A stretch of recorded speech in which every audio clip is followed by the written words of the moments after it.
Hello everyone.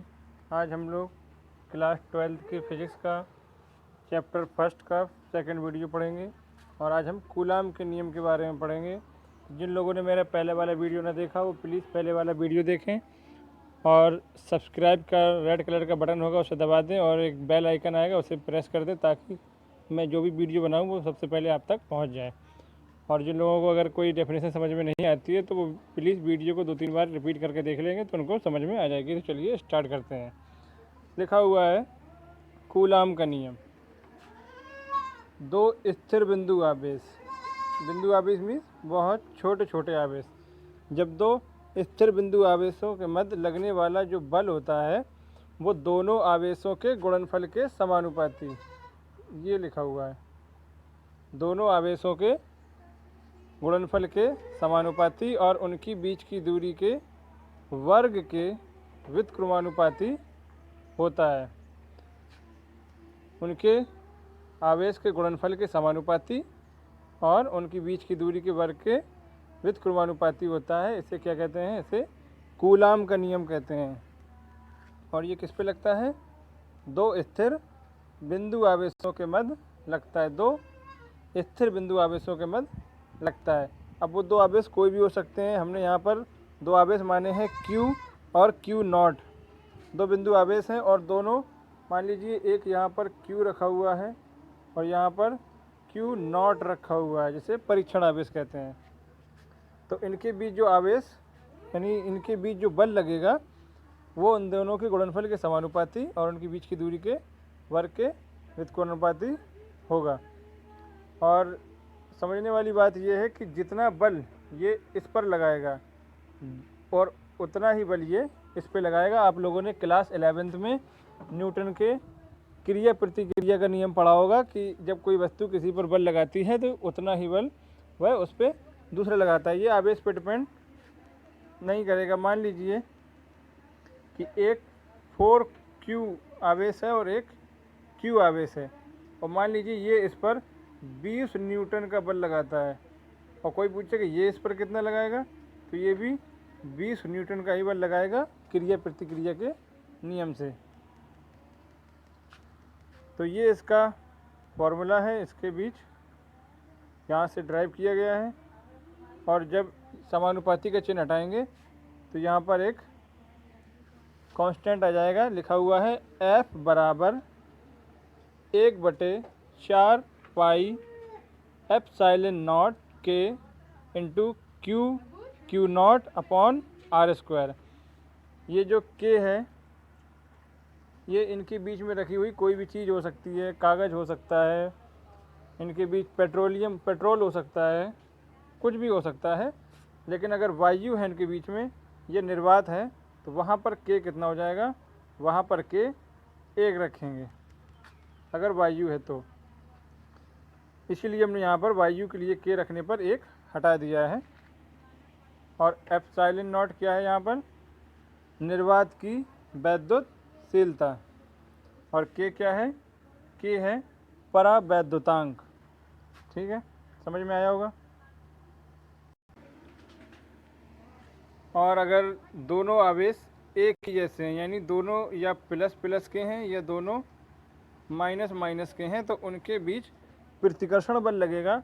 और अगर उनमें से एक प्लस का है और एक माइनस का है तो उनके बीच आकर्षण बल लगेगा। लेकिन बल दोनों ही केसेस में बराबर ही होगा अगर उनमें चार्ज यानी आवेश बराबर है। ये दूरी बढ़ने पे कम होने लगेगा और दूरी घटने पे बढ़ने लगेगा और आवेश का मान बढ़ने पर भी ये बढ़ने लगेगा। और यहाँ से इसका मात्रक निकाला गया है एप्सिलॉन नॉट का। ये मात्रक आपको दिखाई दे रहा है, उसे आप अपनी कॉपी पर नोट कर सकते हैं। Coulomb square upon newton metre square. ये माइनस नहीं है, यहाँ पर इनटू में है। और यहाँ पर एप्सिलॉन नॉट की विमा निकाली गई है। इसको आप फॉर्मूले के जरिए निकाल सकते हैं, क्योंकि Q की विमा 80, Q0 भी आवेश है उसकी भी 80, 4 पाई ये दोनों कांस्टेंट हैं, इनकी कोई विमा होगी नहीं। बल की विमा MLT-2 और R यानी एक लंबाई है तो उसकी L होगी। स्क्वायर लगा है तो उस पर स्क्वायर लगा देंगे, सॉल्व करेंगे तो ये इसकी विमा यहाँ पर आ जाएगी। इसे आप नोट कर सकते हैं और इसको याद कर सकते हैं। यहाँ पर एप्सिलॉन नॉट का मान लिखा हुआ है 8.86 गुणा 10 की पावर माइनस का 12 coulomb square upon newton metre square. ये जो पॉइंट है ये याद रखने लायक है और ये सवाल जब हम लगाएंगे तो बहुत बहुत ज़्यादा इम्पोर्टेंट है। 1/4 पाई एप्सिलॉन नॉट किसके बराबर है? 9 गुणा 10 की power 9 newton metre square upon coulomb square. अब जब बार बार आप प्रैक्टिस करेंगे तो विमा भी याद हो जाएगी और मात्रक भी सवाल लगाने से बार बार आने लगेंगे। अगली हेडिंग है वैद्युत बल क्षेत्र रेखाएं। वैद्युत बल रेखाएं वैद्युत क्षेत्र में खींची गई वे काल्पनिक एवं निष्कोण वक्र होती हैं जिन पर एकांक स्वतंत्र धनावेश होता है। ये कैसी रेखाएं हैं? काल्पनिक हैं। हमने सिर्फ इन्हें अपनी सुविधा के अनुसार मान रखा है। ये दिखाई नहीं देती हैं, होती तो हैं लेकिन दिखाई नहीं देती हैं, इसे हमने अपनी सुविधा के लिए मान रखा है और ये वैद्युत क्षेत्र में होंगी। मान लीजिए कि कोई आवेश रखा हुआ है Q, तो इसके आसपास वैद्युत क्षेत्र होगा लेकिन वो हमें दिखाई नहीं देगा। लेकिन जब कोई दूसरा आवेश आएगा, अगर वो मान लो माइनस का है और ये प्लस का है, तो ये इसके पास पहुंच जाएगा लेकिन वैद्युत क्षेत्र रेखाएं हमें दिखाई नहीं देंगी। अब इनकी विशेषताएं पढ़ लेते हैं।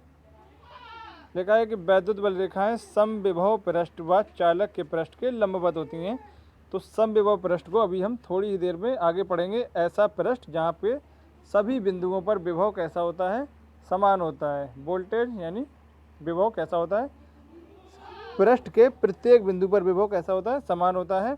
उस पृष्ठ के वैद्युत बल रेखाएं कैसी होती हैं? लंबवत होती हैं। आगे पढ़ेंगे समविभव पृष्ठ के बारे में। वैद्युत बल रेखाएं धन आवेश से निकलती हुई दिखाई देंगी और ऋण आवेश पर समाप्त होती हुई दिखाई देंगी। मान लीजिए यहाँ पर एक Q आवेश है तो यहाँ से ये निकलेंगी। वास्तव में ये होती नहीं है लेकिन अपनी सुविधा के लिए हमने इन्हें मान रखा है। धन आवेश से ये निकलती हुई दिखाई देंगी और ये ऋण आवेश पर आती हुई दिखाई देंगी, यानी ऋण आवेश पर समाप्त होती हुई दिखाई देंगी। और यहाँ पर क्योंकि धनावेश और ऋणावेश दोनों हैं इसलिए धनावेश से निकलती हुई दिखाई दे रही हैं और ऋणावेश पर समाप्त होती हुई दिखाई दे रही हैं, यानी ये खुला वक्र बनाती हैं। खुला वक्र मतलब ये काटती नहीं है एक दूसरे को। ये नीचे लिखा हुआ है कि वैद्युत बल रेखाएं किसी को काटती नहीं है, एक दूसरे को काटती नहीं है। मतलब अगर एक वैद्युत बल रेखा ऐसे जा रही है तो दूसरी वाली इसको ऐसे काट के कभी भी नहीं निकलेगी। वजह वहाँ पर हम फिर उसकी दिशा को, वैद्युत क्षेत्र की दिशा को प्रदर्शित नहीं कर पाएंगे, उसकी दो दिशाएं हो जाएंगी जबकि वैद्युत क्षेत्र की एक ही दिशा होती है। नीचे लिखा है कि वैद्युत बल रेखा किसी बिंदु पर खींची गई स्पर्श रेखा उस बिंदु पर वैद्युत क्षेत्र की दिशा को प्रदर्शित करती है। मान लीजिए यहाँ पर एक वैद्युत बल रेखा है और वहाँ पर हम एक स्पर्श रेखा खींचें, इस तरह से स्पर्श रेखा आपने खींची होगी, तो ये स्पर्श रेखा खींचेंगे वो किसको प्रदर्शित करेगी?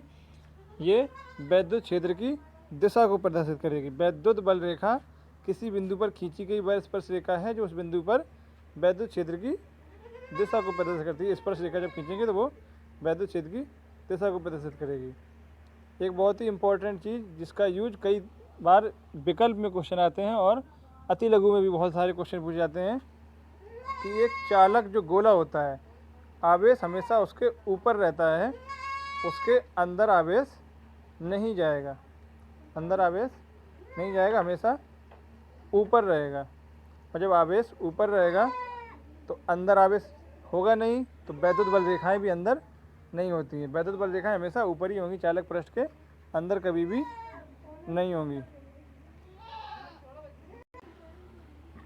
वैद्युत क्षेत्र किसी आवेश के चारों ओर का वह क्षेत्र जिसमें कोई अन्य आवेश आकर्षण या प्रतिकर्षण का अनुभव करता है। मान लीजिए कोई आवेश रखा हुआ है तो उसके आसपास जब कोई दूसरा आवेश आएगा तो वो उससे आकर्षित भी हो सकता है और उससे दूर भी जा सकता है। तो आसपास का जो एरिया होगा उसे क्या कहेंगे? वैद्युत क्षेत्र कहेंगे। आगे लिखा हुआ परीक्षण आवेश। परीक्षण आवेश वह न्यूनतम धनावेश होता है जिसका स्वयं का कोई वैद्युत क्षेत्र नहीं होता है। और यदि हम परीक्षण आवेश को रख देंगे तो उसके आसपास कोई भी वैद्युत क्षेत्र नहीं होगा, लेकिन अगर उसे किसी दूसरे वैद्युत क्षेत्र में ले जाएंगे तो वो आकर्षित भी होगा और प्रतिकर्षित होगा, और इसे Q0 से प्रदर्शित करते हैं।